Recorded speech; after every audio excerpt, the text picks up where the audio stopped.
बिस्मिल्लाहिर्रहमानिर्रहीम। इस वीडियो को बनाने के पीछे मेरा किसी की तौहीन करना, किसी को अज़ियत देना, किसी को दिली तकलीफ़ देना मकसद नहीं। मेरा मकसद सिर्फ यह है कि कुछ लोग हिंदुस्तान के कानून से, वेस्ट बंगाल के कानून से बालातर अपने आप को समझ कर गुंडागर्दी करते हैं, और वो भी मस्जिदों में और करबला में करते हैं।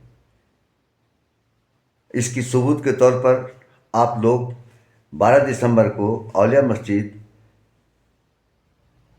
के CCTV में इस चीज़ को आप देख सकते हैं। उसके फुटेज में देख सकते हैं कि एक शख्स किस तरह से जा कर के पूरे मस्जिद में हंगामा मचाता है, जबकि मस्जिद में तेज़ आवाज़ में बात करना भी मना है, ममानत है। और किस तरह से लोग वहाँ भगदड़ मचाते हैं। एक आदमी उसको टोकता है तो उसको 25-30 लोग घेर कर करके मस्जिद से निकाल के बाहर ले आकर के मारने की कोशिश करते हैं। ये सब हो रहा है,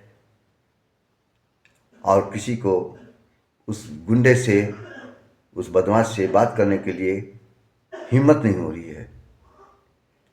हम फिर कहेंगे कि मेरी बात की तस्दीक आपको जिस बात से हो सकती है कि 12 दिसंबर के जुमा के दिन, जुमा के नमाज के बाद में जो हंगामा मचाया, उसकी CCTV औलिया मस्जिद के फुटेज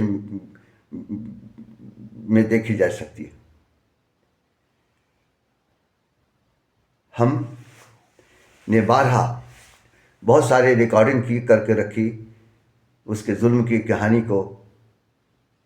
उसमें जो हमने ऑडियो जारी किया है, उस ऑडियो में देखिएगा कि वो आदमी किस तरह से गाली देता है, किस तरह से जा कर के अपने आप को कानून से बालातर बताता है, किस तरह से वो बताता है कि मैं 6,000 रुपये महीने का सिर्फ गांजा पीता हूँ। वो आखिर पैसा लाता कहाँ से? हमने कल शनिचर के दिन शाम 3:30 बजे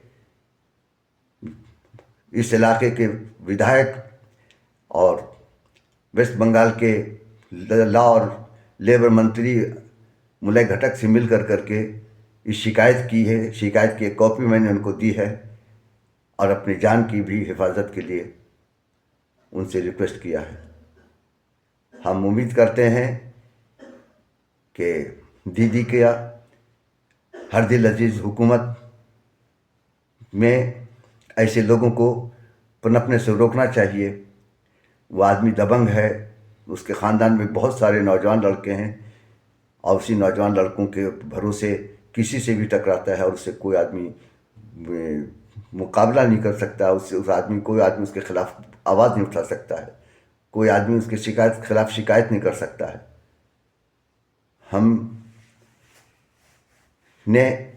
हम जहाँ पर बैठ करके हकीमी करते हैं, लोगों को कहते हैं कि भाई दिमागी इसकी हालत अच्छी नहीं है, इसको वो दवा दीजिए, हकीमी की, यूनानी की दवा दीजिए, समझा। अश्वगंधा की हम लिख देते हैं। जिनके बच्चे नहीं होते, हम कहते हैं कि ताबीज़ आप दीजिए, लेकिन जा कर के वो जो ज़रूरी दवाएं हैं, हब्बे हमल, सपारी हलवा पाक, उन सब का इस्तेमाल कराने के लिए लोगों को हम बताते हैं। हकीकत यह है कि अल्लाह ताला ने हकीम लुकमान को पैदा किया, हिकमत बताई। यही भी जो है अल्लाह की तरफ से दी गई एक इल्म है। और मैं वेस्ट बंगाल यूनानी मेडिसिन काउंसिल के तरफ से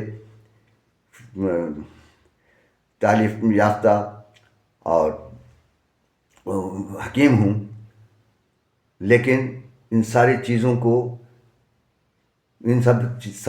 के ख़िलाफ़ में एक गुंडा पूरे शहर को, और एक जो मस्जिद और करबला के हालात को ख़राब कर रहा है, उसके ख़िलाफ़ में मेरी आवाज़ है। हम अपने हरदिल अजीज़ मंत्री जी से ये कहना चाहूँगा कि जिस तरह से नागपुर में ताजुद्दीन बाबा के दरगाह के चारों तरफ में नशाखोरों का, नशाबाजों का वर्चस्व हो गया था, वहाँ बढ़ गया था, उसको गडकरी जी ने नूर हसन एसपी को कह कर करके वो उस अड्डे को ख़त्म कराया। हम मुलय घटक जी से, माननीय मुलय घटक जी से, मंत्री जी से ये दरख्वास्त करते हैं कि आसनसोल के अंदर में भी जो नशाखोरों का जो बोलबाला हो गया है, ख़ास करके करबला और मस्जिद के पास में, उसको ख़त्म कराने की कोशिश करेंगे। धन्यवाद।